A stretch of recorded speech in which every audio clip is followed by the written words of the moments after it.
Aunt Sarah and Aunt Kristen, thank you very much for taking Flat Stanley on an adventure. This is the song I'm doing for my presentation at school. Flat Stanley's trip.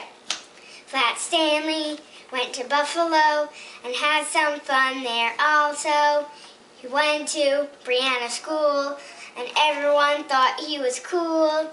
He knit with Grandma Smith and the baby blankets were a hit. Next, he went with Caden to the Niagara Falls Aquarium. The hawk was so big but didn't wear a wig. He had muscles of a kind, and Flat Stanley thought he lost his mind.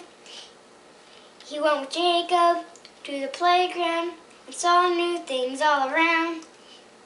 Then Flat Stanley went and saw Niagara Falls, a giant waterfall. Then he flew to Baby Quinn and thought she was the cutest thing. He rode in her car seat and he thought she was so neat. Last, he came to me and I couldn't wait to see all the adventures he had for me.